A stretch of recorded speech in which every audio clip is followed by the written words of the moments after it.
Welcome to the Lovers Lounge, where we talk to experts and guests on topics related to love, relationships, and sex. I am your host, Tina Love, and today we will be talking to Dr. Laurie Mintz. Now, Laurie is an author of two very interesting books. One, Becoming Cliterate, Why Orgasm Equality Matters and How to Get It.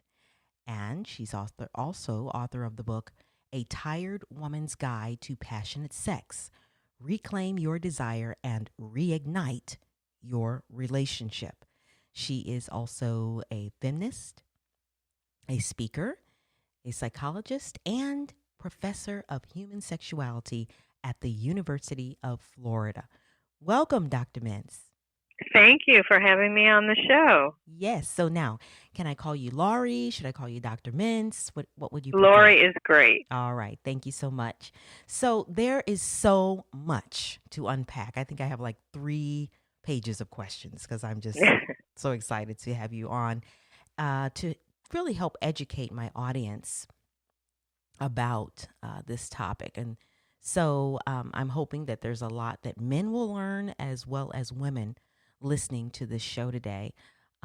Laurie, you as a professor, you learned a lot during your time as a professor then that helped you in writing the books that you've written. So can you tell me a little bit of some stories or some research that you did as a professor that led you to writing the books that we're going to talk about? Yes, certainly. And it really was my teaching and my students that led me to write this book. So as you mentioned, I teach human sexuality to about 150 students a year at the University of Florida. And it was through teaching this class that not just the statistics, but real life stories about the orgasm gap came to life for me. And the orgasm gap is the finding that when men and women have sex together, the men are having way, way, way more orgasms than the women are. And I can give you some stats, but here's one I like to talk about. In a study of over 17,000 people, 39% of the women versus 93% of the men said that they had an orgasm at their last sexual encounter. Mm-hmm. And that gap is the biggest in casual sex. Wow. And it gets smaller with each subsequent encounter, but it never closes altogether. Even in long-term relationship sex, men are having more orgasms than the women are. And I started talking about this in my class, and both the women and the men were so passionate about this was affecting their lives and what's behind it, what can we do about it. So I started really teaching to that topic and ways to close the orgasm gap. And I would get notes from my students saying things like, thanks to this class, I'm orgasmic, or thanks to this class, my girlfriend's now having orgasms.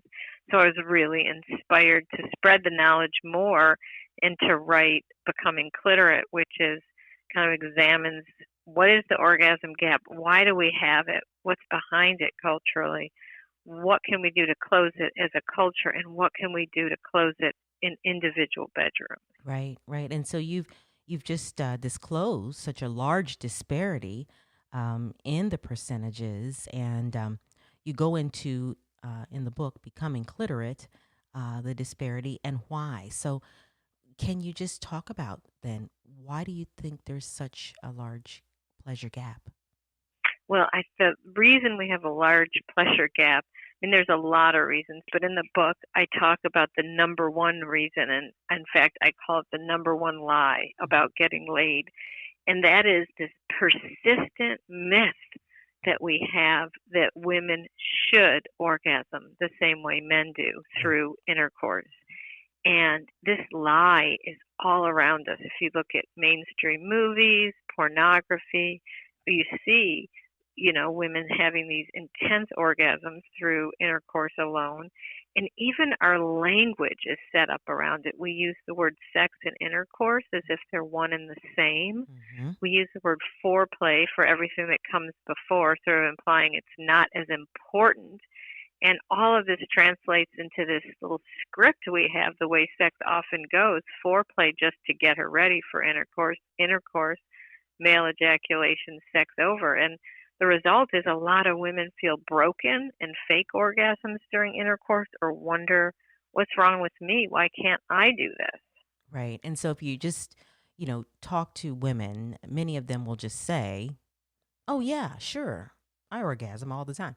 But that might not necessarily be the truth, according to what you're saying. Yeah, a lot of women fake orgasm during intercourse. There's many women who think they're having orgasms, but then when they have a real orgasm, they're like, "Oops, that wasn't what it was Mm-hmm. after all."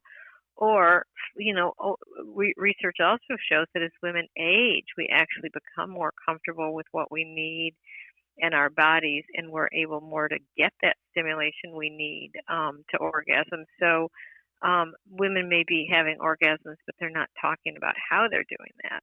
And again, for the vast, only about 20% of women can orgasm from penetration alone. And when you ask women, as I've done in research, just a more open-ended question, what's your most reliable route to orgasm? Only 4% say intercourse alone.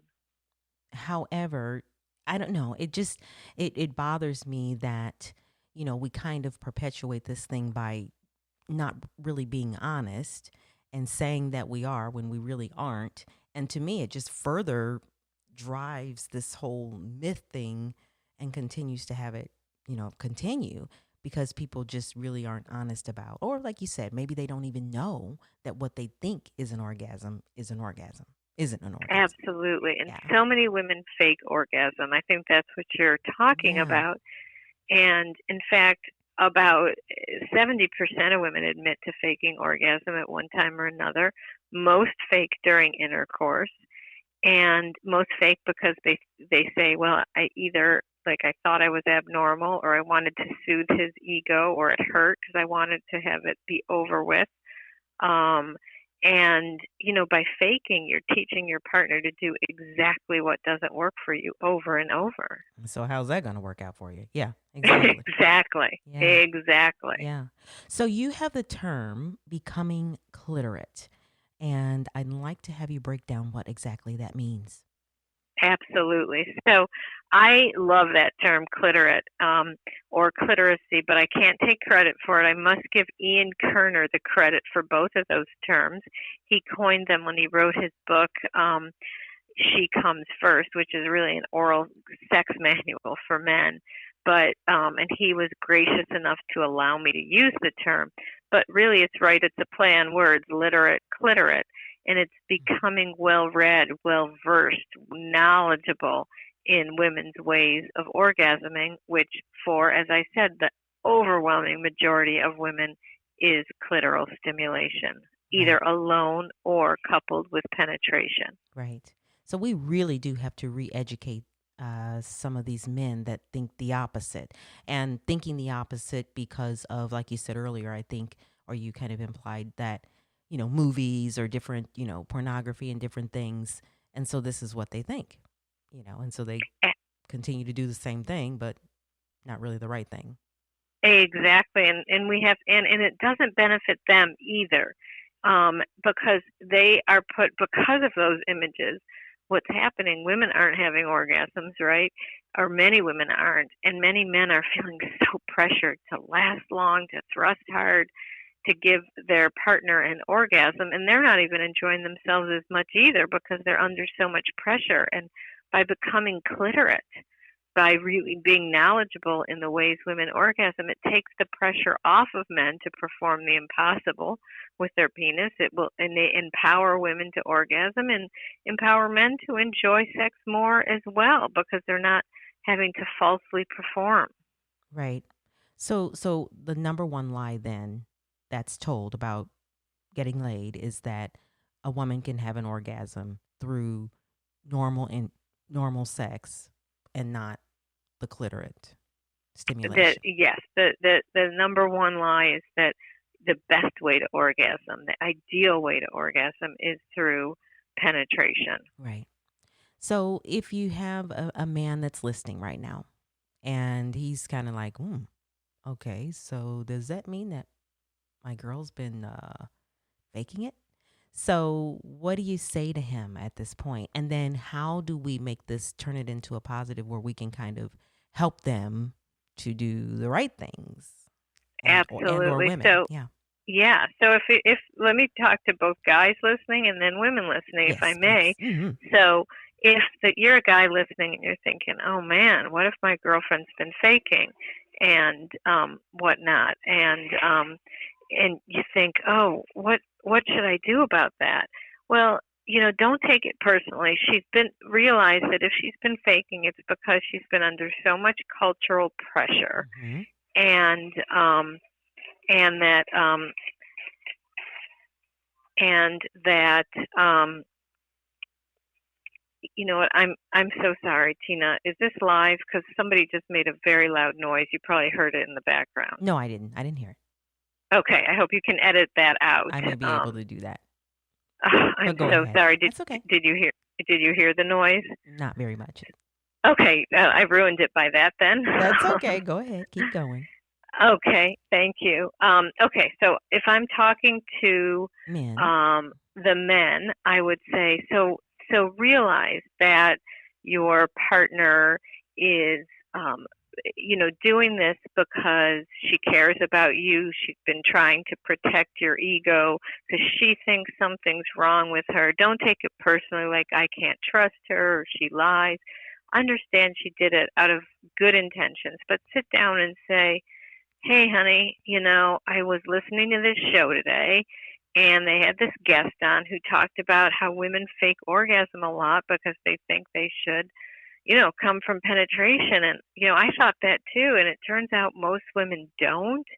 And, like, I love our sex life, but I want you to have as much fun as I do. I want you to orgasm. So, and you don't have to even ask her, have you been faking? You can say, so what I really want to do, I want us to make sure that you get pleasure too. Could we focus more on your clitoris? Will you show me how you masturbate? Will you help me use one of your vibrators, or tell me what feels good when I give you oral sex? Because I love you and I really want you to orgasm as much as I do. All right. Turn So, it into a positive. right, right. And let themselves off the hook too, because I think that there probably are some men that have equated their manliness with whether or not the woman does orgasm during sex. And when they think that the woman is not, then quite possibly then they're feeling like, well, I didn't do what I was supposed to do. That kind of thing. Exactly. Yeah. Exactly. So And yeah. go ahead, please. Well, I was going to say, so by hearing this, I hope that it's kind of taking them off the hook and that they don't have to feel as though it's something that they're not doing or that they're not doing correctly or feel bad. It's just because it is what it is. Exactly. It's the way biology is, and they've been duped by the cultural lies too. Yeah. And sex can become so much more fun for them if they know the truth. And I have a chapter written just for men in my book on this. Ian Kerner talks about it in his book, She Comes First, that once you know the truth, you can bring your partner to orgasm before intercourse with a vibrator, your hands, oral sex, or let her touch herself during intercourse with her hands, a vibrator after. And you can have so much fun bringing her to orgasm, and then you can just relax when you're having intercourse and just orgasm for yourself and not be as worried with performance. Right. And your sex life will improve too. Right. So you were giving the men, your thoughts for the men. What about for the women? So for the women, I would say very much the same thing, is know you're normal, and you can say I've been faking if you want, but you don't need to. I once talked to a woman who'd been faking for 30 years and was like, there's no way I can tell my husband, what do I do? So I said, same thing. I said, turn it into a positive. Say, hey, I was reading this book, I was listening to this podcast, and they were talking about clitoral stimulation. And that sounds really fun to me. And I want to add that in our sexual routine because, it turns out that's the way most women orgasm most effectively and intensely. So I want us to work on that too. And there's some great ways to learn that. There's a website called OMGS, and it has 2 seasons, like TV shows, and season 1 is all about clitoral stimulation. You can watch how different women stimulate their clitoris. You can learn from it. So that's like a really great resource. Right. You can do all of that. And while we're on the topic, I've mentioned vibrators a few times. A lot of men think, oh no, the vibrator will replace me. And that's just not the truth. It's just a tool. And research shows that women whose partners accept their vibrator use have much better and more frequent and easier orgasms. It doesn't replace you. It doesn't cuddle. It doesn't laugh. It doesn't say, I love you. It's simply a tool. It's like a carpenter tool, if you will. Right. Just to enhance what's already happening. Exactly. Yeah. Exactly. Yeah. So, I mean, thank you so much. And I'm just going to probably thank you all throughout this interview. But I am just really glad that we're doing this and talking about it, because I can imagine there are probably some women maybe in their 50s and 60s that are married and in relationships and marriage that have been for 30, 40, 50 years. And maybe perhaps they've never truly orgasmed and have carried around this misconception or this myth for so long. And I, as a goal for this show, want to educate people and really help them live their best life in their marriage and with their partners, and have the best sexual experiences that they can have. I mean, you're married to this person for 50, 60 years. You're going to be married to them. You may as well enjoy the sex if you're going to do that, right? Absolutely. And so many women have been faking for so long because they are afraid, they think something's wrong with them. And I really want to say, it's not. Our culture is broken. Right. It's given you false ideas, but you're not broken. And, it's interesting that you mentioned that, because just earlier today, I talked to a woman who told me she was married for 18 years and she faked orgasm all 18 years. And then she met her second husband, and you don't need to get a second husband to be able to do this. Right. And she said to herself, I'm not doing that anymore. From the start, she told him what she needed to orgasm, and they have a great sex life. Yeah. And, one more thing to just convince listeners, if most women the research is really clear, when women pleasure themselves, 99% touch their vulva, their external organ, their clitoris. And that's how they reach orgasm. Again, some alone, some coupled with penetration. And then when with their male partners, they just skip over that and assume they should orgasm another way. Mm-hmm. And the most essential step to orgasming with a partner is getting the same type of stimulation with your partner that you get when you're by yourself. Yes. Okay. So here's the thing. All right, Dr. Mintz. So somebody could be listening and they're just like very uncomfortable because maybe there's some issue or something that has kept them from really exploring their bodies, okay, or really doing this alone, by themselves. So what do you say to this person? And maybe why might that be? Why might there be a hang up or something for a person that they're not able to pleasure themselves? Absolutely. And I talk to a lot of women like this. Yeah. So, we are told often as we're growing up or in, religious training, parents, teachers, whatever, either the topic of masturbation is not brought up at all, or we're told that it's unhealthy, terrible, bad for you. Mm-hmm. And that puts shame inside. And but the truth of the matter, based in science, is that masturbation is healthy. It enhances your sex drive. It helps you sleep. It decreases your stress. It is good for heart health. I heard a great quote to kind of counter the shame is that the reason our hands can reach our own genitals is because they're intended to. And one of the most effective things that sex therapists use is for almost every sexual problem is telling the person to go home and pleasure themselves. So it takes some time to get rid of that shame, but it's well worth it. And for women who've never orgasmed, that is the most effective treatment that sex therapists tell them is go home, take time, explore your body, look at your body, touch your body, bring yourself to orgasm, your hands, a vibrator, whatever. And then the next step is communication to bridge that type of stimulation when alone to with a partner.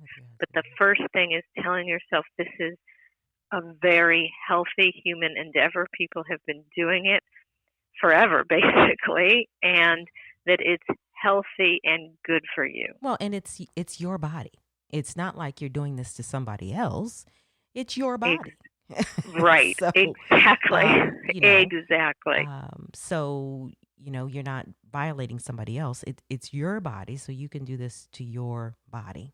Exactly. Exactly. Yeah. Exactly. So there's some, we've talked about some cultural issues that can affect a woman's ability to orgasm. So how does gender inequality contribute to the pleasure gap? So gender inequality is the cause of the gender gap, in my opinion. And let me explain what I mean. I am not blaming individual men. I'm married to a man. I've been married for 34 years. I have a lot of male friends. I am not blaming men. I'm blaming culture. Okay. But the reason we have the pleasure gap is because the entire weight of our culture privileges male sexuality, puts it up as the right way, where we use the word sex and intercourse as if they're one and the same, when that's the way men come, not women. We center our entire act around intercourse. We view it as the most important act. So the whole weight of our culture, we hear the word penis and most of us are maybe a little uncomfortable, but fairly comfortable with the word. People are very uncomfortable with the word clitoris. That's right. So the whole culture, gender inequality, sexual inequality is the reason for the pleasure gap. Wow. And that's, I can tell you, I know, to get ready for your interview, Dr. Mintz, I advertised that I was going to be talking to you. And I talked about the book, Becoming Cliterate. And I can just imagine there were probably some people that were very uncomfortable with that title, that maybe didn't give me a like for that post. And I don't know. This show might even be very uncomfortable for them to listen to and to hear. Yes, because we're uncomfortable with female sexuality if it doesn't follow this model of what we think. And here's another thing that might kind of make people uncomfortable, but I hope will give us pause in terms of this gender inequality thing. We not only use the word sex and intercourse as if they're the same. In our cultural language, we use the word vagina as if that was the whole of women's genital anatomy. And if you think about it, the external part is called the vulva. That's where the clitoris is. The vagina is the canal where babies come out and babies come out and penises go in. And so by calling our entire genitals a vagina, we're sort of linguistically erasing our clitoris, and we're calling our own genitals by the part that gives men the most pleasure, not women themselves. When you start seeing these things, you just can't stop seeing them. Right. It's all around us, this gender inequality, this privileging of male sexuality that creates the orgasm gap. Very, very interesting. So, also, why does our society often consider performing oral sex on a woman to be foreplay? You mentioned a little bit of that earlier, rather than seeing it as the main act. Why is that? It's because of this, privileging of male sexuality, thinking women should orgasm the same way men do through intercourse. We've created this cultural, script for sex that foreplay, as I said, just to get her ready for intercourse, which is the main event. Right. And so we consider foreplay just a warm-up, when in fact, for many women, it's the main event. I often joke that if Mm-hmm. all the words were named after what made women orgasm, we would call oral sex um, sex and intercourse post Mm-hmm. play. Right, right. Yes. So you have a nickname for the clitoris. So what is your favorite nickname for the clitoris and why? Well, this is sort of a funny story. When I first got the idea of writing my book, Becoming Cliterate, I thought I was really into the whole language thing, which I've talked about. And I realized we have more nicknames for the penis than almost any other word in the English language, and we don't have a nickname for the clitoris. And so I thought, I'm going to pick a name and popularize it, and that's going to be the name of my book, which it didn't end up so because nobody would have known what it was about, said my very wise editor. Um, but so when I thought of that, I thought, what do we do about the penis? We have these names like Dick, Mm-hmm. Peter. We Right. call it by a name, and in doing so, really give it a life unto its own. And in fact, sometimes people don't even know. People of the younger generation don't even know that Dick was a person's name. It's so Right. synonymous with penis. Right. And so I thought that's what we'll do for clitoris. And when I did that, the word Tori, Tori, popped out for me. And I thought, that's what I'll name it. And then I had so many people say, oh my gosh, no, because I know a Tori. I couldn't do this.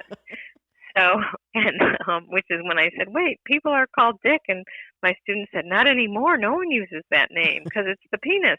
So then I came up with the idea of Clio, which in Greek means glory and fame. Ah, And I thought, oh, that's it, Clio, Clio. And in the end, I decided to sort of say it doesn't matter what you call it, just name it, whether it's Tori, Clio, whatever it um, is. whatever. Just say the word because what is not named isn't doesn't exist and is ignored. And we can't ignore the clitoris. No, we can't. We must elevate her, speak about her. Make her very known. Yes. Yes, All right. So you mentioned, and I want to get into this a little bit more because you talked about vibrators to be used for maybe a person using it alone, a female using it alone. So, do you have knowledge of some sex toys or things that women can use that will stimulate the clitoris that you can recommend yes. or talk about a little bit more extensively? I vibrators, and in fact, it's interesting. People have been using the clitoris responds really well to vibration, and people have been doing this for centuries. Way, way long ago, women used to put bees in an ice, very tight box, and Hmm. then they would buzz around, and the box would vibrate, and they'd put it on their vulva. Wow. So we know the clitoris responds to vibration. And so any vibrator really is fine. Different vibrators work different. There's expensive ones, there's cheaper ones. Experiment with what works for you. My favorite brand of vibrator is Lelo, Lelo. Um, but it's made of really high quality material. It's waterproof. You can bring them in the bathtub. And then there's also couples sex toys. There you can have one time I gave all my friends one for the holidays. I became very popular. They have Hmm. cock rings with Okay. attached clitoral vibrators, so the man can wear it on his penis, and the vibration part stimulates the woman during intercourse. But there's also handheld vibrators. I just really encourage women to experiment with vibrators. Right, right. And don't be afraid. I mean, I know there's probably, like, once again, I know some people in my audience, right? And they're clutching their pearls right now. Oh my God, going to a sex store. Oh my God, and purchase one of these. But I mean, yes. And you have to do your research and find out the product that's best for you. Is that right, Dr. Mintz? Absolutely. And you don't have to go in a sex toy shop. You can get vibrators on Amazon right now. Absolutely. There's That's correct. also very high quality online shops. I'll mention three. One is called Good Vibrations. The other is called A Woman's Touch, and the other is called Babeland. And they all have sections for beginning vibrators, and they're rated. And again, Lelo has its own website.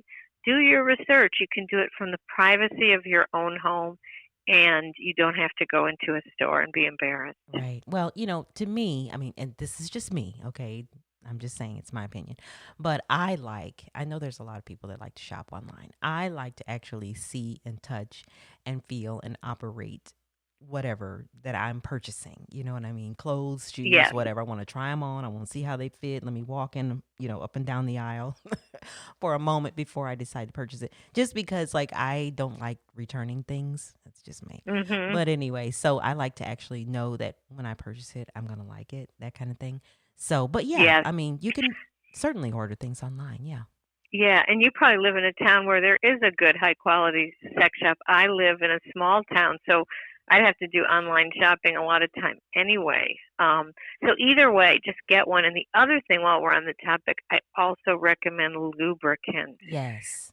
It's so important. So many women think there's something wrong with me if I need that. No, in fact, most women need additional lubricant. And as women reach menopause, in fact, it's essential because our vaginal walls get thinner. I Right. mean, you can also see your doctor for, vaginally inserted estrogen. That's a whole different topic. But there are so many high quality lubricants that if you spread on yourself or even insert a little bit inside, it's going to really enhance sex for you. Right.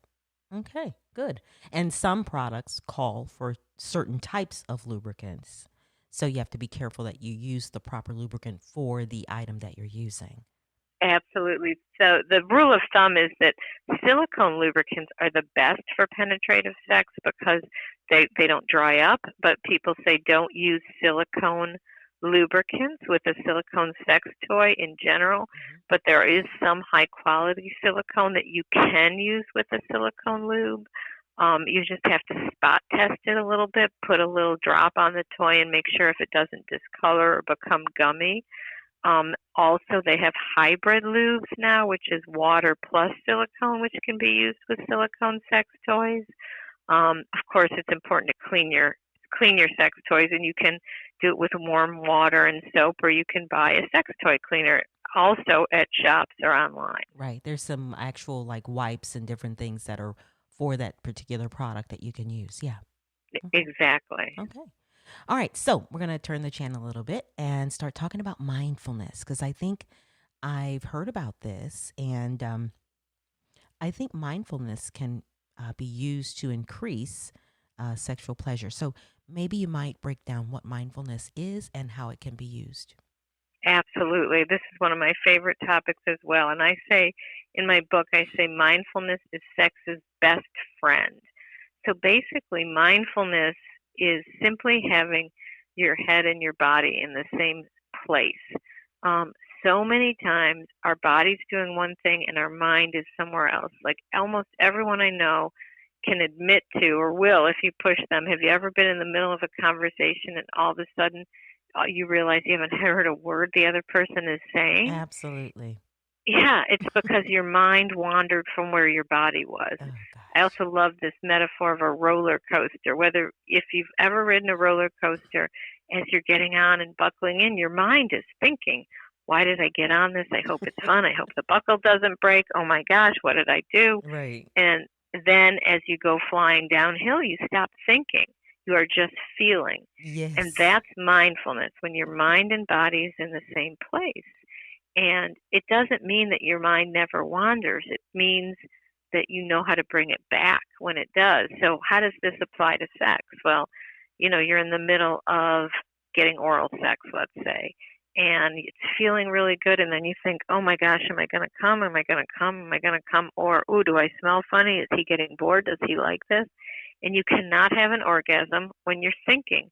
And so mindfulness, if you learn it in your daily life of putting your mind and body in the same place, noticing when your mind wanders and bringing it back, then you can make any moment in life, a mindful one. Practice it when you're brushing your teeth, washing the dishes, and then when during a sexual encounter your thinking brain turns on, you bring it back to your body sensations. And the latest brain research shows that the same thing happens in mindfulness as an orgasm. Right before an orgasm, your conscious brain turns off.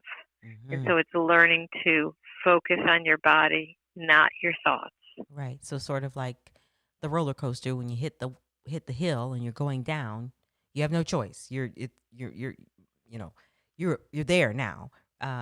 But so if you're experiencing this other thing with oral sex, then when it's time, then you're not thinking of anything else because it's kind of like the roller coaster thing.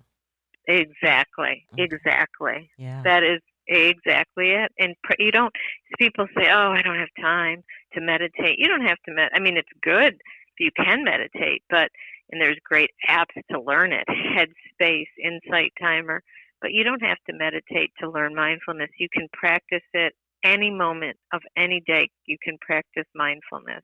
Right. Okay. So we talked a little bit about this, but I think I want to kind of touch on it again just to make sure that we are crystal clear. There are probably a lot of people who find it difficult to discuss sex, period, let alone talk about it with their partners. So, what are some tips that you recommend that people can use to become more comfortable expressing to their partner, what they like and what they need sexually? We talked a little bit about it earlier, the fact that we need to have this conversation, but, maybe there's somebody who's listening and is like, oh God, I am not, how can I have this conversation? So, what can they do to feel more comfortable? Absolutely. And this is why in both of my books I have an entire chapter on communication. You cannot solve a problem, you cannot get your needs met without having a conversation. Right. And I promise you, as hard as a conversation about sex is, it's a lot easier and more successful than thinking someone can read your mind or wanting them to. And, these conversations often go much better than people think they will. It's kind of like when you're standing at the end of a diving board and you're scared to go off because the water's going to be cold, and then you jump and it's like, oh, this really isn't so bad. Mm-hmm. That's truly how these conversations go. And just like mindfulness can be practiced in one's daily life and then applied to sex, good communication can be practiced in one's daily life and then applied to sex. And it's basically, it's really knowing what you want, stating it clearly, with empathy and love, with I statements, making sure you do it a good time, talking about sex outside of the bedroom, talking about sex during sex, after sex, and really just being willing to have the conversation, to break the ice. It's hard, but I'm going to use research.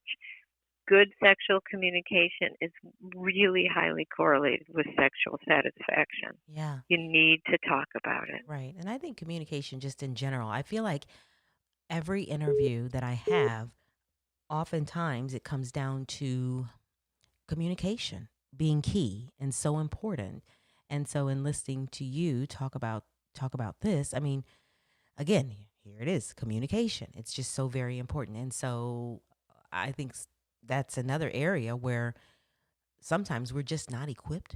We don't have the really good communication skills. We're not used to doing it. So it is uncomfortable. But once we kind of learn how to do it, it just benefits us in so many ways.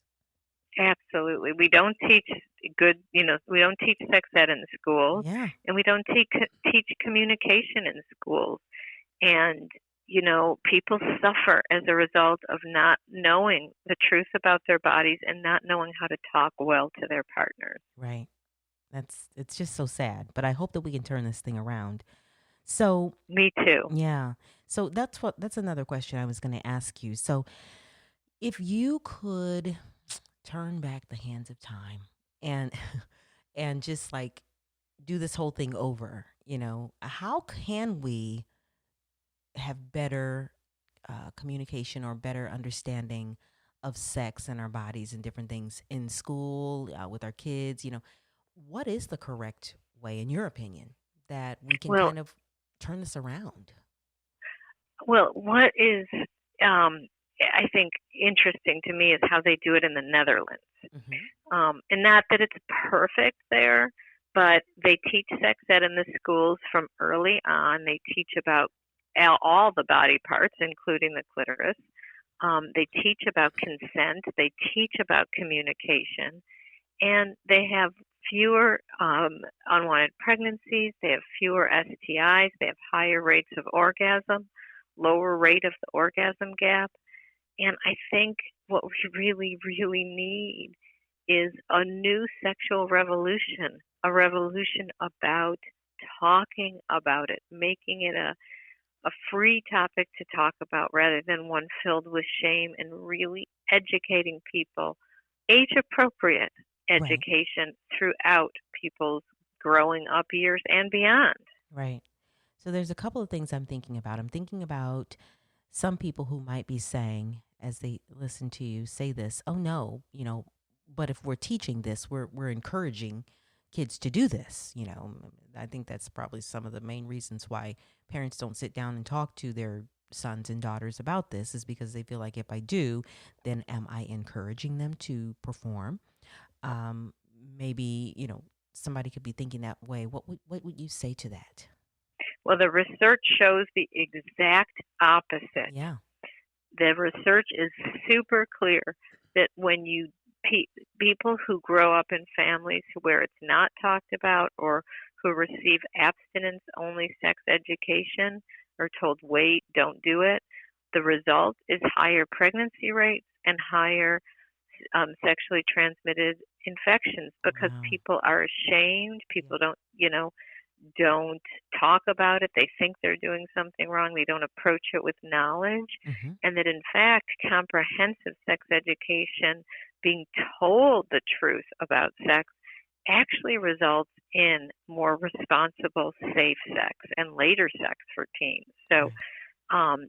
talking about it doesn't make it happen. It's going to happen because our bodies are built that way. Right. It's a drive. Right. So help people learn about it. Correct. It's sort of like saying, I think someone might get in a car accident, so I don't think I'll teach them how to drive, but I know they're going to sneak the car out. I mean, we need to teach it, and the research is just the opposite of that argument. Yeah. And so then this could help to decrease the orgasm gap and the ignorance that we have. Absolutely. Yeah. Yes. Yeah. So men, of course, don't have clitorises. So why is it important for them then to become clitorate? I just want to be clear with men right now. Why is it important for them to become clitorate? And we've probably mentioned a little bit earlier, a little bit of this, but I want to make sure these men understand this before the end of the show. Well, because, it's interesting, right? Because you mentioned earlier, and it's so true, that men sort of base their masculinity on pleasuring a partner. A lot of people blame men for the orgasm gap. I don't. I blame culture. I mean, most men really want to pleasure their partners. It's important to them, but they're being misguided. They're doing something that doesn't work. Mm-hmm. So it's important for several reasons, because if it's really important for a man and to feel good about himself, then he needs this knowledge so it actually happens. And then his partner will be more satisfied. And as I said earlier, it also takes the pressure off of him. When men are clitorate, they have better sex, and so do their partners. Yes. All right. So before we wrap things up, I have a couple of things I want you to do. If you can just say, you can just speak to men right now, which you did a little bit just a moment ago, but what's your biggest takeaway for men having listened to this? And then women, what would you say their biggest takeaway should be in listening to our talk on the Lover's Oh, what Lounge? a great question. So for men, um, my biggest takeaway is, I know you care about your partner's pleasure. You've probably been misguided by false images. So say to your partner, I really love you. I love having sex with you, and I want you to be happy and orgasmic. Tell me, show me what to do to help you become more orgasmic, because I really want to learn, and Right. be open to what they say. Right. And it's And nothing for against them. women, Yeah. hmm? I was going to say, and it's nothing against them to ask, because I guess, No. sometimes men, I already know, I know all of this, but Yeah. well, maybe you may not. Yeah. Pretend you don't know. Pretend this is new learning. And for women, you are not broken, and learn your most reliable route to orgasm by yourself, and then get that same type of stimulation with a partner by showing, telling, getting what you need. The most essential step to orgasming with a partner is getting the same type of stimulation you get when you're by yourself. And for most of us, that's external stimulation. Yes. Okay. All right. So your book is they can order it on Amazon. They can, of course, go to Barnes and Noble or any bookstore and pick up your books. I've actually Absolutely. gotten a copy from the library. How can they find out more about this topic, or reach out to you, or just learn more about your TED Talks and what you're talking about, being cliterate? Yes, everything that I do, you can find centrally located on my website. Links to buy my book, a link to my TED Talk, social media. I'm on Instagram, Twitter, Pinterest, Facebook, and it's all under Dr. Laurie Mintz. So my website is www.drlauriemintz.com, DrLauriemintz, and that's the same name I have on all my social media, and everything can be found on my website. All right. Well, thank you so much for coming on the show. Ladies, gentlemen that are listening, please let's become more cliterate. Thanks so much, Laurie, for coming on. Thank you for having me on. I'm so appreciative to talk to your listeners. All right. And everyone, I hope that you all have enjoyed this episode of the Lover's Lounge, where we talk to experts and other guests on topics related to love, relationships, and sex. Of course, I'm your host, Tina Love. Thanks for listening. And until next time, peace and love. Bye-bye.